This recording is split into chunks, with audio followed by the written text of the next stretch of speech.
We're back with another video, and as you can see by the title of today's video is how to know if you are with the right person. And we kind of picked this video because we get asked this question, like not necessarily the specific question, but people kind of ask us in like regard to our relationship, like how did you know that Tel was the one? How did you know that Tash was the one? Or how have y'all been together so long? And what were the reasons that you knew that I was good for you and you were good for me? So we just kind of thought it would be a good topic. So that's what we're talking about today. Let me start off by saying that first off, we are not experts, are not claiming to be relationship experts or gurus or whatever the case may be. And this is definitely more of Tasha's type of video, but I'm joining in. I'm joining in because you wanted me to join in. So well, it is the Tel and Tash channel. But anyway, yeah, it's more of my idea. But like I said, it's something we can relate to, and we're just talking about really from like our experience and how things were for us. So it can be different for you, but we're just gonna talk about how things work for us. We're really picky about the qualities that we kind of look for in a person, and which we've been dating for like, we're not dating, like we're married. It's still kind of confusing, like dating, engaged, whatever. You're always supposed to date. Well, yeah. But we've been together for altogether about 6 years. And back then I was like 17 or so. You were, if I was 17, you were like 18 at the time, right? 18, almost 19. Closer to 19, yeah. So I was actually in high school. He was a freshman in college, and so you were a senior in high school. You got to make sure that you put that in there. What did I say? You can't say I was in high school or you was in high school and I was a freshman in college. Oh yeah, that could be. Right, you gotta make sure that you say you were a senior in high school and you were second semester. I wasn't a senior. I was a junior. Yes, you were. No. When we started like officially dating, you were a senior. No. I swear to God, you were. No. Yes, you were. You were a senior in high school. Come on, that's only been 6 years. You can't remember? When we officially started dating, you were a senior. When did we start talking? We started talking your junior year. Okay. What month of my junior year? What semester? Oh shit, yeah, that was first semester, junior year. We dated for like, how long was it? December. Yeah. 4 months. Is that called dating? It's called dating, right? And then you isn't dating before your boyfriend and girlfriend? Right? That's always really complicated for me. Anyway, how we used to call it is we talked. We were talking. I don't know if they do that everywhere, but that was the thing that we called it. Talking. Huh? Talking. Yeah. Are you trying to call me country? No, I'm just saying that's it. Talking. Yeah. So we were talking for about 4 months before we were boyfriend and girlfriend. So we started dating my second half of my junior year. Like I said, in high school. And you were a freshman in college. So I just kind of want to let that be known, just because like we started dating young, so it's different for everybody. Like if you're started dating someone in your adulthood, it's going to be completely different, maybe. But we've always been, like I said, stuck really strong to looking for those certain like qualities in a person, so you can kind of tell what those qualities were that you. Honestly, to me, it wasn't necessarily what I was looking for. It's more so what I wasn't looking for, like just based on what? I like that. Just based on the little, interactions I had. I never had, like a serious relationship with anybody beforehand or whatever, but like just based on the things that I had dealt with, I knew I didn't want a super clingy person or somebody that like their life was gonna revolve around me. I didn't want an insecure person in terms of like thinking they were always being cheated on or always accusing me of lying or being untruthful, because that's not me. Like, I mean, like if I'm not feeling you, I'm not feeling you. I'm not gonna, make you feel like, I know there's a lot of guys out there that they'll tell you they love you or whatever the case may be, to, get what they want. I've never been that type of guy, so like I'm gonna let you know, off rip what I feel. Never wanted somebody that didn't have any type of ambition other than, just like I wanted somebody that wanted more out of life, and then somebody that like had like strong family values in terms of like they actually care about their mom, dad, brother, sister, stuff like that, because I knew that's how I was. So it's like I can't be with somebody that couldn't care less about, you know, disrespecting family, or they don't care about if they sibling is down bad and need help or whatever the case may be, because I knew I wouldn't like that.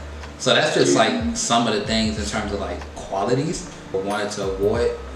So I guess that's what comes to mind. We're doing this off the cuff, so it's like we didn't write anything down in terms of like. We wanted to be really honest. Yeah, that's a lot of the things I thought about. And going off of like I said, our experience. I did not want an idiot. I'm glad you didn't know. Yeah, I did not want an idiot. I've talked to some women that it was like pulling teeth, having a conversation with them. That was our biggest thing. You don't necessarily mean idiot. No, just like somebody that is very difficult to have an intelligent or intellectual conversation with.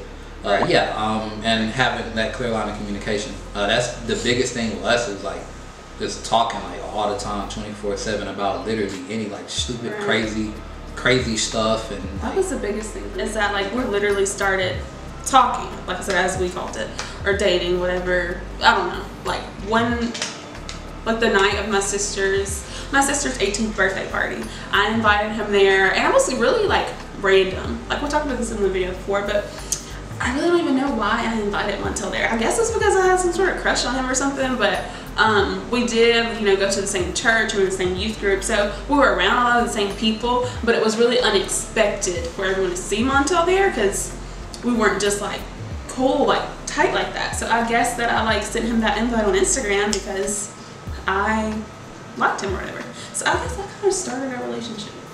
Yeah, but as much as you like to tell people that I was like chasing you like a dog, that ain't never been me. Like, oh my gosh, ever. I mean, he had some friends that have told him some things years ago. It wasn't some friends. It was your friends, not my friends. You said Tenacia, right? Yes, Tenacia. Okay, Tenacia's my best friend. I want to ask her about this later on tonight, because I still don't know, and maybe I never asked her about this. We went to KFC. I'm with my friends, and they talking about, or she come in and she's like, Tash, you told me that you were just like begging to be with her and woo. And man, I ain't begged that girl to do nothing.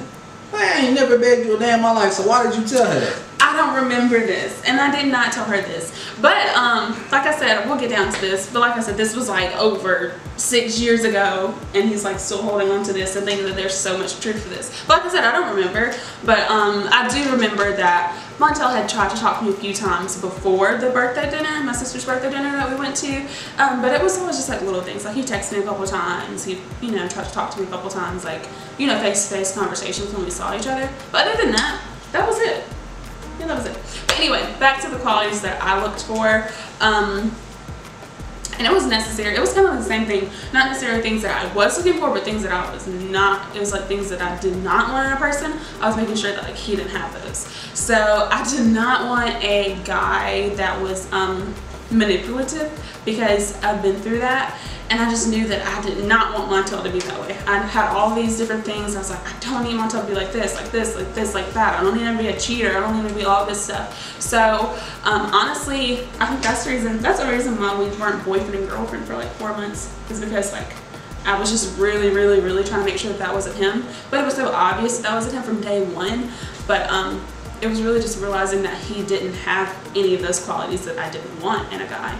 And then I realized that there were so many other things that I needed to be looking for in a man, that like he like checked the box off on like every single one of those. Like, oh my gosh, like I didn't realize until I got with Montel that like I had never really held like a real mature life conversation about literally anything in the world until I got with him.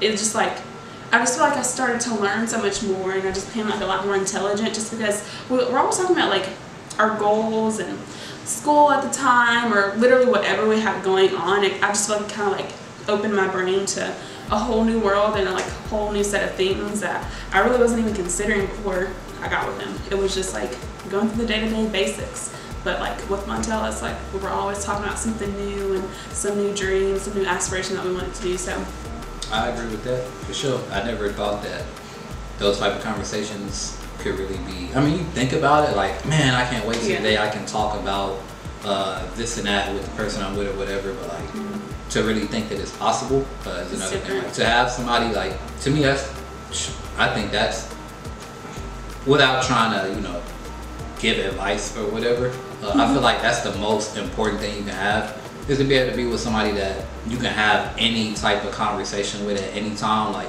if you always talk. Our camera does this weird thing, like, we're just randomly cuts off. I don't know, maybe we need to fix something in the settings. But anyway, we're back. What I was saying is, what's been so good for us is that we've literally communicated from day one, and it's been 6+ years, and we actually know how to talk to each other. So I feel like that was a really good quality to be looking for in each other, is to making sure you can really communicate with your partner from dating till, you know, marriage.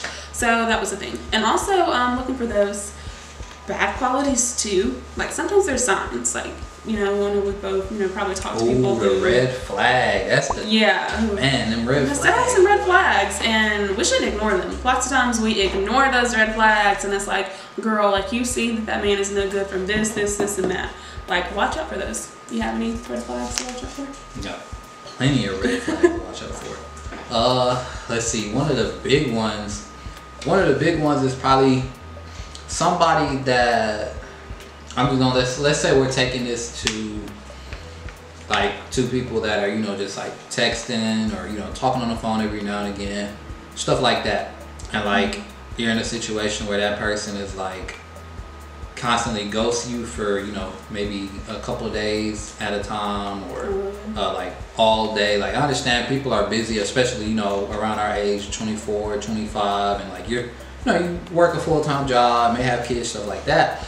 But like, people that you can tell they're not prioritizing making you, you know, a part of their day. And I feel like this is the thing for women, especially.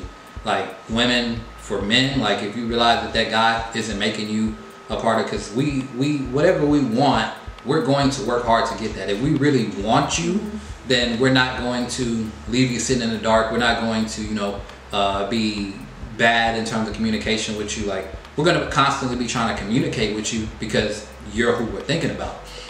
So if you're not having that constant communication with that person, chances are there's probably either somebody else they're thinking about, or you're just not the one that's capturing their attention like that. This for us is kind of fast forwarding a few years down the road. We lived together. We started living together. Montel had an apartment before me, and like, I had like a college dorm, and later on I got my own apartment.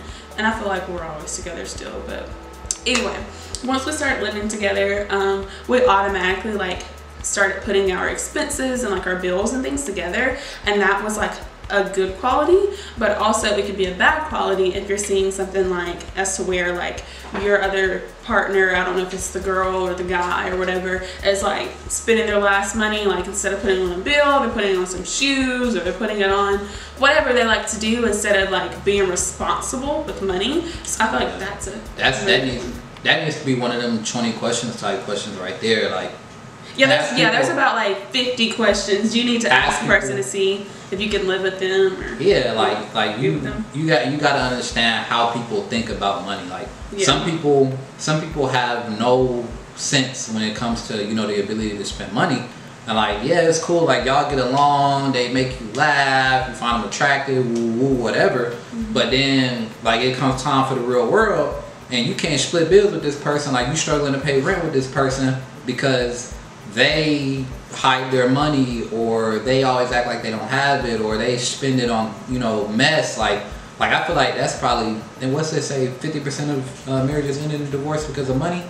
I don't know. I know it's a high number. Yeah, like money, finances is a huge thing. And like, for us, I feel like we was lucky because like we was basically kids when we got together, and we went into adult. You remember how that started off for us, like the colliding of like.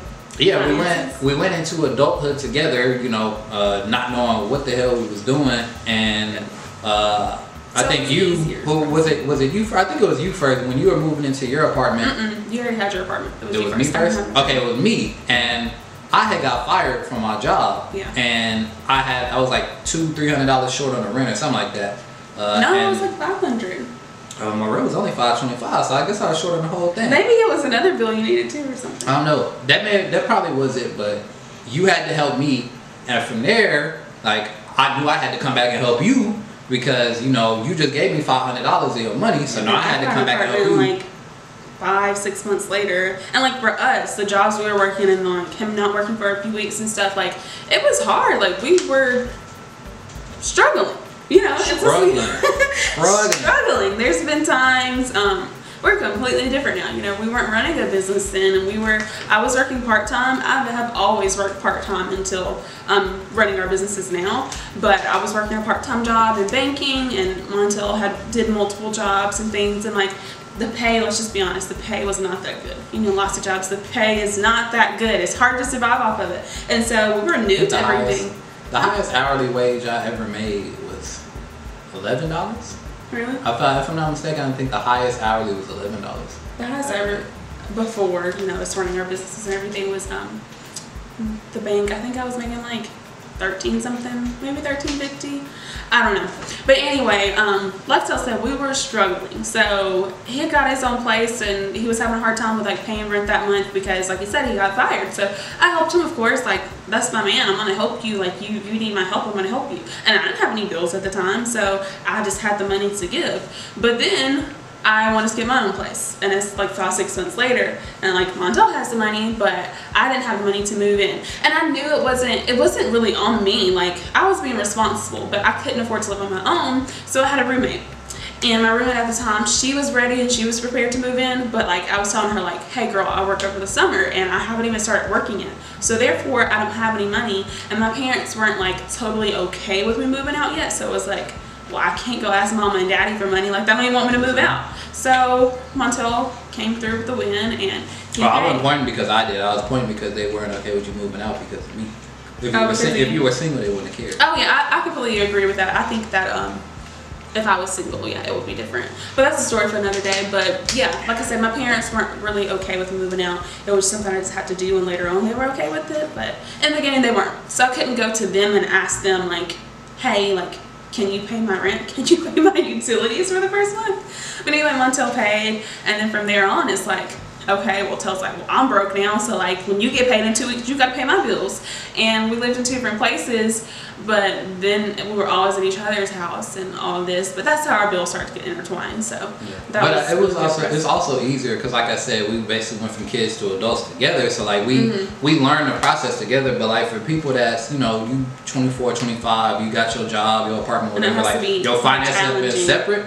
Like I know that it's not easy to just meet somebody and then y'all start combining your bills. Right. Like, so that's why I said, like, understand how that person spends money, because yeah, maybe y'all may split the bills down the middle, but you still got to know that their 50% is being covered, or whatever, you know, whatever. Or that they're not like blowing their savings or their extra money, because okay, what if you come up short?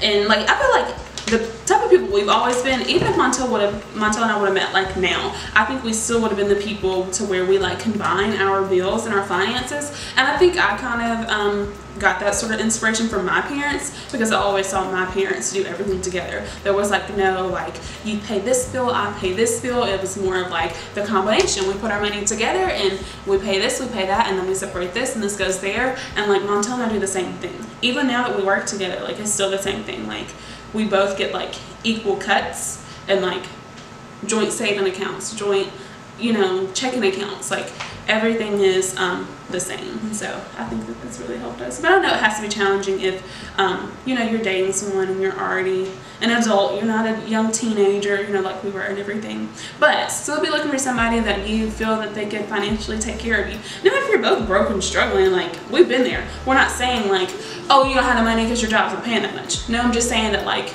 at least we can struggle together and we're both trying. Like that's the difference. Like we're both like trying. If you both, you know, struggling to make ends meet as it is, if one person is, you know, don't let one person struggle. If one person is in line buying new J's, spending $400 on those, when y'all, you know, y'all don't bring in $2,000 combined every month, then like, obviously you're gonna struggle. So you just definitely got to make sure. And even if if you both make good money or whatever, like you just got to make sure that y'all are on the same page in terms of what you decide to spend your money on, because you may be the type of person that has no problem, you know, paying $2,000 to go on a trip, but another person may not like going anywhere and they would rather, you know, upgrade their car or get a new bag. Like just got to understand what that person values in terms of like, and the best way to determine what somebody values is what they put money in. Like what you spend your money on is what you truly value and what you truly love. So just pay attention to the habits of that person as you're dating, and that'll help you figure out like, okay, does this person value this thing the same way I do? And especially us as being adults now, we can kind of see that these are things that you need to be looking for and looking at before you move in with somebody, or before things get, you know, more, I guess, you know, more and more intense. Be making sure that these are some things that you know that your partner, you know, your girl or your guy or whatever, you know, that they have your back. And that kind of goes into my next point, is to make sure that they care about like your needs and care about you, and can kind of, you know, cater to you as well, not just financially, but in all ways, you know, mentally, everything. Just making sure that they're always thinking about what's best for the both of you and not just what's best for themselves. Because that's a good one too, because I've heard a lot of situations where people aren't, you know, as lucky as us and don't really have that. Yeah, that's definitely an important thing. You got to make sure that whoever you with, like, they got your best interest at heart, and they're willing, like, they feel a certain type of way if you're down, or if you're not doing well, or if you're struggling. Because like some people that sit there and they watch you struggle, like, oh well, it ain't me, or, you know, just really don't feel like they have any obligation to help out. You should be with somebody that feels like they have an obligation to help you. If they can't help you, at least be there with you, like, you know, add some sort of comfort to your life during, you know, a time of stress, or even if it's like, I don't know, if you're a college student and you date somebody that's not, or you know, even like your hobbies, because I know there's some situations where people are like, oh, I don't want you to do this, or I don't want you to play the game, or, you know, silly stuff like that. Like, oh, that's a huge one right there. Like, I got like 4 or 5 friends that their girls trip every time they turn the game on. Like, to me, if you just playing, you know, a couple hours a night or whatever, after work or whatever the case may be, like, it shouldn't be a big deal. Like, that's your stress relief. That's what you like. You can't cheat. You can't cheat on the game. You can't do nothing you ain't supposed to do. Like, obviously, if you just like obsessed with it, like a lot of people got them guys that, you know, they sit in the room and play the game and ain't washed their butt in 2 days and stuff like that. Obviously, that's a different situation. But like, just playing for a couple hours a night with your friends on 2K, like, that's crazy. That's ridiculous to be upset about that. Which, luckily, we've never had any problems with like literally anything like that. I'm not saying that we're perfect or anything. I'm just saying that like we've done really well with having like a really good understanding of what this person wants, what that person wants, and I think that really helped us. And that was something, like I said, that we looked for in each other, and that was how we, you know, how you know if you're with the right person, like we're talking about. But I don't have a problem with Montel playing the game. Honestly, he doesn't even really play it at all, especially since like we're running multiple businesses now. I just think it's like there's not time.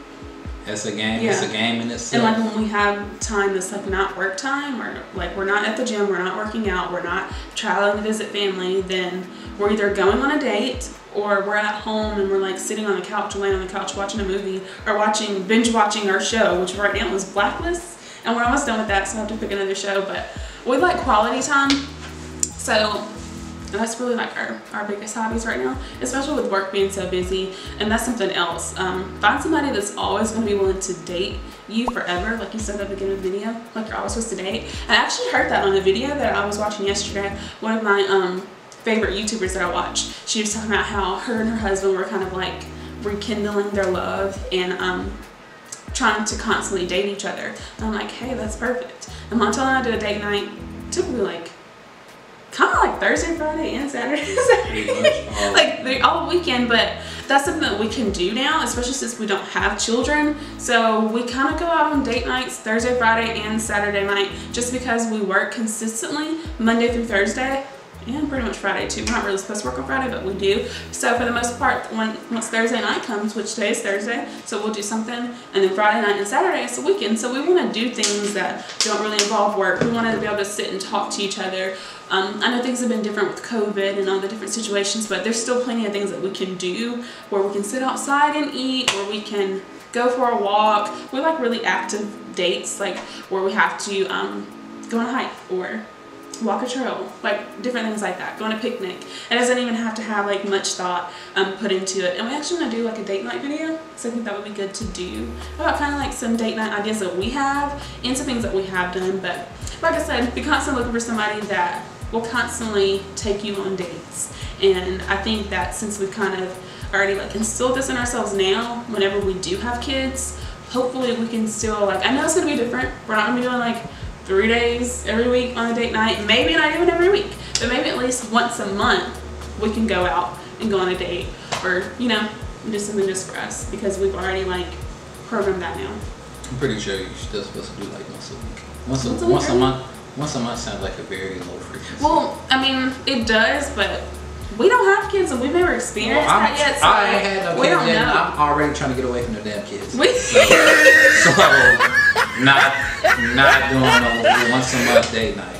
Straight up. Well, it just depends on the situation. And we live somewhere where we don't have any family too. So it's like you gotta find somebody that you like, know, and trust to watch your kids and all this stuff. But luckily that's not in the plans for now. That's like years away. So hopefully we continue the 3 date nights a week type thing for a while. So the biggest thing I want y'all to take away, like if you actually tuned in, you know, really wanting some insight on like, okay, what should I be looking for or what shouldn't I be looking for? Like, to me, it's way easier to know what to avoid. Like, if you, like, there's so many red flags that like people, like I have friends that they'll be talking to somebody and then a situation will come up and they'll be like, man, I don't know, bro, you may want to cut that off. Like, y'all only been talking for 2 weeks and she already did this or she already did that. Like, why? Like, I feel like so many people like let all those red flags come up and they still keep talking to that person, and then you start developing feelings. Like, why not get out of the situation while it's new? in too deep. Like, if somebody's showing you, right, if somebody's showing you, you know, these red flags or things that you really don't like a week, 2 weeks in, like, just go on to the next person. Like, stop, you know, don't save yourself the heartache, save yourself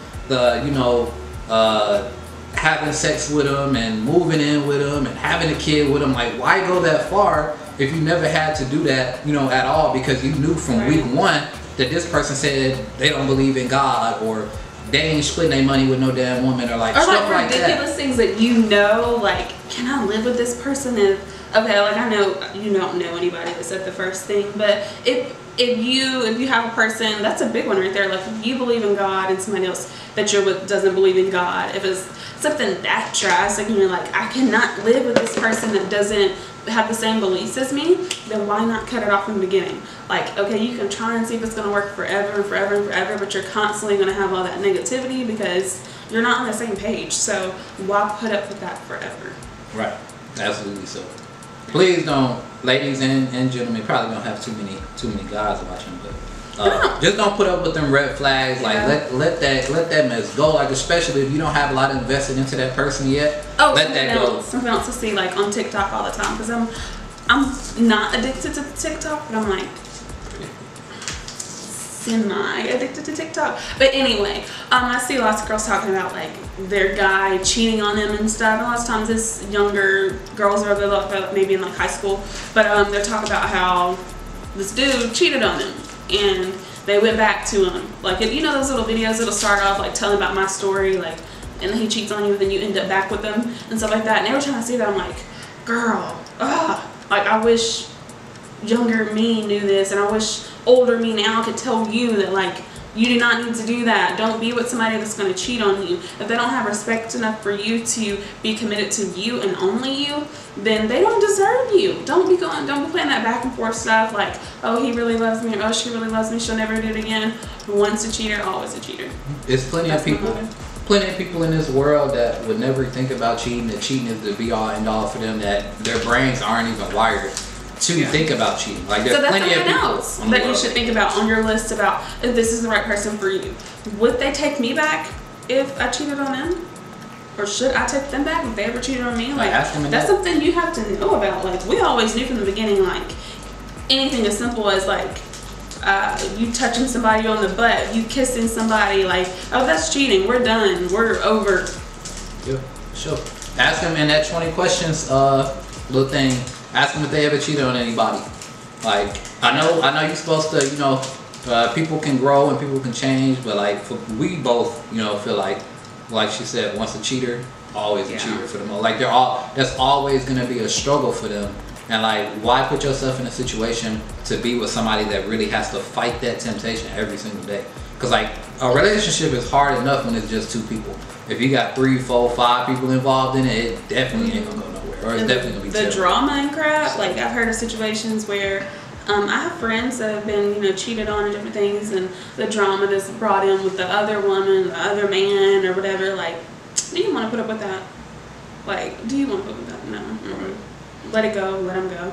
It is not that serious. Not that worth it. Sure. But yeah, please let us know if you guys got anything out of this video. Like, if you want to see more videos like this. Tasha dragged me into it, but it was actually kind of fun. Look, it was fun. It was kind of fun to discuss. I ain't gonna lie. I think it's more because, like, I'm more of, not really, like, people think, like, on the outside looking in, people actually think that we're both pretty quiet, but for the most part, they really think that Tel is quiet, and honestly, he is not. He can talk all day long, but it's just because, like, if he doesn't have anything to talk. People don't be talking about nothing I be want to talk about. Yeah, so it's like, I don't just jump in conversations that I don't enjoy. Like, if y'all are talking about something I don't like, I'm just not gonna talk. Like, yeah. So. Yeah, but I'm really talkative. But we're always constantly talking about things. Like, anything that we're talking about in a video is something that we're going to have a conversation about for hours. Like, we're just constantly talking about something meaningful. So it's like, why not put it into a video? Because these are things that we discuss all the time. Or if we see something on TV, it may kind of like drop a conversation about, like, what would you do if you were in this situation? And then we're like sitting there talking for 2 hours about something we saw on TV, or about politics, or about literally whatever. So it's like, why not put all this stuff into a video? Because, you know, other people have questions about it, and we can only tell you about our experience, and we kind of hope that this helps somebody. So it was fun to do this. Hopefully, I hope it helped one of you. Like I said, you probably got, you know, 90% women, 95, 99% women on your channel. So I don't know, it's a pretty low number right now, but we'll still probably 100% women. Yeah, it's 100%. Yeah, but probably about 99% women. We don't know where it's gonna go because we're still growing. We're gonna. Yeah. But for right now,